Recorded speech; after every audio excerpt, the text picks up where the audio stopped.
Merci, M. le conseiller. M. le conseiller Croteau, maintenant. Merci, M. le Président. Depuis hier, j'entends beaucoup de choses se dire sur cette situation plutôt navrante. Je tentais de trouver les mots pour essayer de m'exprimer.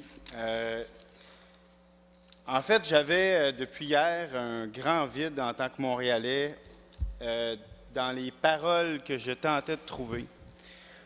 J'essayais de trouver la force de prendre la parole pour exprimer à quel point je ne suis pas fier aujourd'hui de ce qui se passe à Montréal et je ne suis pas fier de mon maire.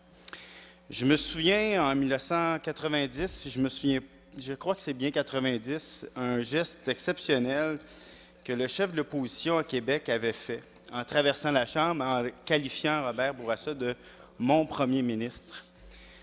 J'aurais aimé aujourd'hui pouvoir dire la même chose. J'aurais aimé voir la chef de l'opposition et de la deuxième opposition dire « mon maire » parce qu'il se serait tenu debout et aurait fait le geste d'un maire d'une grande métropole, d'une grande ville. Or, ce n'est pas le cas. On parle du fond de la question. Et ce qui est le fond de la question, c'est de savoir qu'est-ce que nous cautionnons comme geste du personnel administratif. En tant que leader de cette ville, j'aurais aimé que le maire de Montréal nous dise quels sont les barèmes, quelles sont les limites à ne pas dépasser.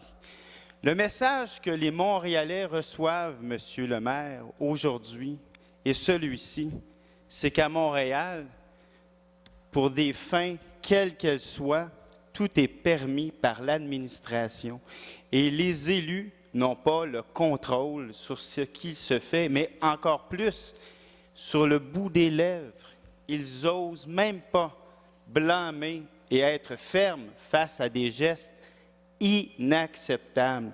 Le message qu'on envoie aujourd'hui à la population montréalaise dont nous faisons partie, c'est quoi d'autre? Qu'est-ce qui est possible encore qui puisse se passer à Montréal? Est-ce que nous, en tant qu'élus, maintenant, pouvons imaginer à peu près n'importe quoi sur ce qui serait possible de faire par l'administration? Pouvons-nous maintenant avoir confiance en nos réseaux informatiques?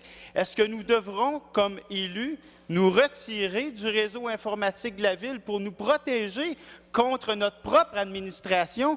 Parce que le maire de la Ville n'est pas capable de nous définir et dire clairement aux Montréalais quelles sont les balises et rien à ne pas dépasser dans cette ville. C'est ce qu'on attend du maire de Montréal, un leadership qui nous dit à Montréal, ce genre de manœuvre n'est pas possible parce qu'il y a de l'éthique et des règles à ne pas dépasser, Monsieur le maire. C'est ce qu'on attend de vous, c'est ce que les Montréalais s'attendent de vous, c'est ce que tous les médias réclament ce matin depuis des semaines de votre part. Ce qu'on attend de vous, Monsieur le maire, c'est que vous teniez droit pour tous les Montréalais et que vous disiez à ces voyous de l'informatique, ceci n'est pas permis à Montréal, ceci n'est pas autorisé, et comme grande ville, on se doit de réprimer ce genre de gestes. Bien entendu, si le vérificateur général a commis des gestes répréhensibles, nous serons les premiers à les blâmer et se lier avec vous pour dire c'est inacceptable. Sauf qu'aujourd'hui, ce qui est avéré, ce n'est pas ce que le vérificateur général a commis ou non, parce que ce n'est pas encore prouvé. Par contre, nous avons la preuve, hors de tout doute et confirmée par tout le monde, que le directeur général, le contrôleur général a bel et bien espionné le vérificateur général. Ceci est le fond de l'histoire et vous n'osez même pas le dire et réprimer ce geste. Monsieur le maire, c'est tout à fait déshonorant, c'est tout à fait inacceptable et honnêtement, aujourd'hui, je n'ai aucune fierté face à mon maire. Merci, Madame la Présidente.